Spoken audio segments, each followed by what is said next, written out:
20 წელი საპარლამენტო კონტროლის გარეშე ამ შინაარსის კვლევის პრეზენტაცია ფონდ ღია საზოგადოება საქართველოს მხარდაჭერით გაიმართა. კვლევა იმ პრობლემების იდენტიფიცირებას ეხება, რომელსაც პარლამენტის საპარლამენტო კონტროლის განხორციელების დროსაც ხდება.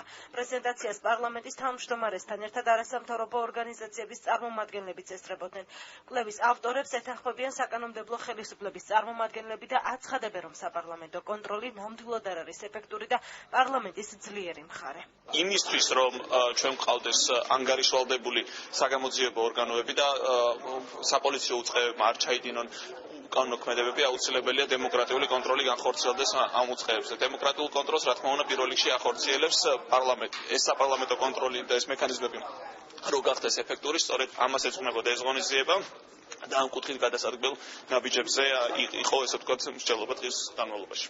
ჩვენ რამდენიმე მიმართულებით ვიმუშავეთ, პრობლემები არის როგორც კანონმდებლობაში, ისე პრაქტიკაში, მაგალითად მთავრობის უნდობლობა რთულია, მაგალითად ინდივიდუალური პასუხისმგებლობის მინისტრის შეუძლებელია, მაგალითად სუსის და დაზვერვის სამსახურის უფროსის დანიშვნის პროცედურა არის პოლიტიკურ ელემენტებს შეიცავს, ესენი უნდა გამოსწორდეს იმისათვის, რომ ჩვენ უფრო უკეთესი საკანონმდებლო სისტემა მივიღოთ კონტროლის თვალსაზრისით, უნდა გაუმჯობესდეს სამთავრობო საათის პროცედურა, ისევე როგორც კომიტეტებში სისტემა უნდა შეიცვალოს და ჩვენ მივიღებთ უფრო ეფექტურ ვითარებას.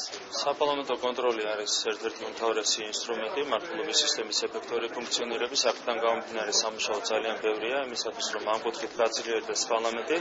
საჭიროა კანონმდებლობის დახვეწა და ამაზე უკვე მიმდინარეობს მუშაობა განსაკუთრებით საკონსტიტუციო კომისიის ფორმატში და გარდა ამისა ბევრი რამ არის ასე ვთქვათ დამოკიდებული პრაქტიკის გაუმჯობესებაზე.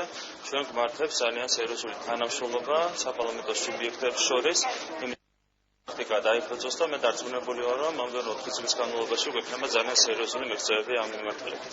პარლამენტის საზედამხედველო ფუნქცია ნამდვილად არ ყოფილა პარლამენტის ძლიერი მხარე გასული წლების განმავლობაში. ანუ ნამდვილად საკანონმდებლო ფუნქციის განხორციელებით ბევრად უფრო მეტად იყო პარლამენტის დაკავებული, ვიდრე იმით, რომ აღმასრულებელი ხელისუფლების რეალური კონტროლი განახორციელებინა.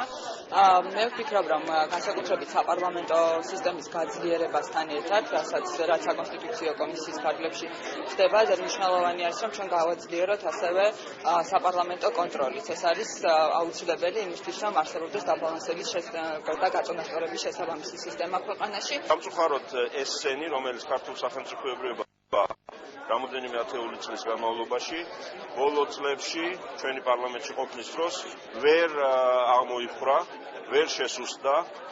ეს არ იყო იმ დონის კონტროლი პარლამენტარებზე და პარლამენტზე უშუალო სამსახურიდან, რასაც ჩვენ ხედავდით რამოდენიმე წლის წინ, მაგრამ სამწუხაროდ მივიღეთ კვლავ გადაბრუნებული პირამიდა, გადაბრუნებული ვითარება.